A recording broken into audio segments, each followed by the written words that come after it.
Albert Einstein once said, everybody's a genius. But if you judge a fish by its ability to climb a tree, it will live its whole life believing that it is stupid. Ladies and gentlemen of the jury, today on trial we have modern day schooling. Glad you could come. Not only does he make fish climb trees, but also makes them climb down and do a 10-mile run. Tell me, school, are you proud of the things you've done?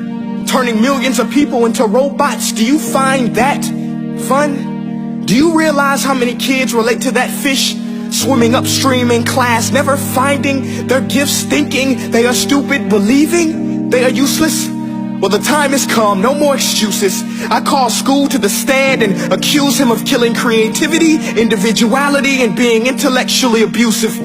He's an ancient institution that has outlived his usage. So, Your Honor, this concludes my opening statement, and if I may present the evidence of my case, I will prove it. Proceed. Exhibit A.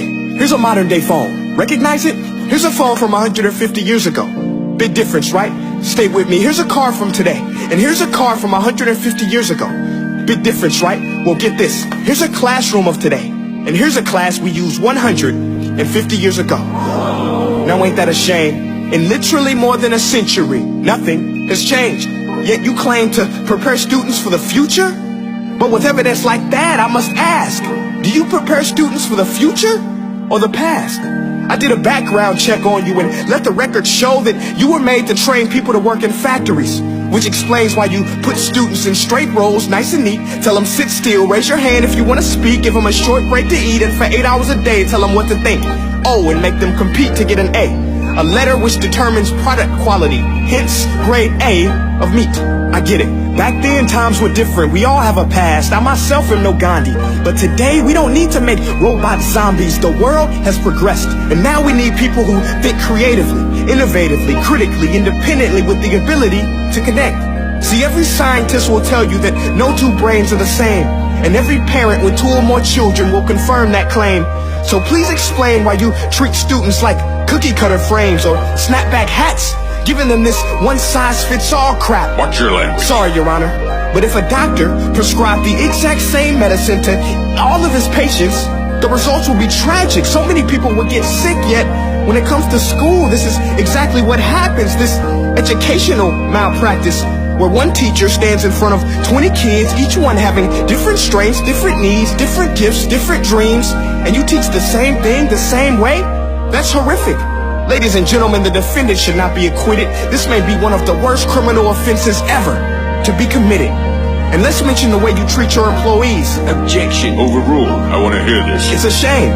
I mean, teachers have the most important job on the planet, yet they're underpaid? No wonder so many students are short-changed. Let's be honest.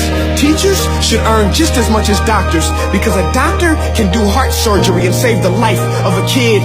But a great teacher can reach the heart of that kid and allow him to truly live. See, teachers are heroes that often get blamed, but they're not the problem.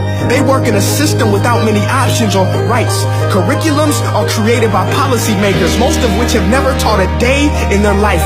Just obsessed with standardized tests. They think bubbling in a multiple choice question will determine success. That's outlandish. In fact, these tests are too cruel to be used and should be abandoned, but don't take my word for it. Take Frederick J. Kelly, the man who invented standardized testing, who said, and I quote, "These tests are too cruel to be used and should be abandoned." Ladies and gentlemen of the jury, if we continue down this road, the results will be lethal. I don't have much faith in school, but I do have faith in people. And if we can customize healthcare, cars, and Facebook pages, then it is our duty to do the same for education, to upgrade it, change it, do away with school spirit, because that's useless. Unless we're working to bring the spirit out of each and every student, that should be our task. No more Common Core. Instead, let's reach the core of every heart in every class. Sure, math is important, but no more than art or dance. Let's give every gift an equal chance. I know this sounds like a dream, but countries like Finland are doing impressive things. They have shorter school days. Teachers make a decent wage. Homework is non-existent, and they focus on collaboration instead of competition. But here's the kicker, boys and girls. Their educational system outperforms every other country in the world. Other places like Singapore are succeeding rapidly. Schools like Montessori, programs like Khan Academy. There is no single solution, but let's get moving. Because while students may be 20% of our population, they are 100% of our future. So let's attend to their dreams, and there's no telling what we can achieve. This is a world in which I believe, a world where fish are no longer forced to climb trees. I rest my case.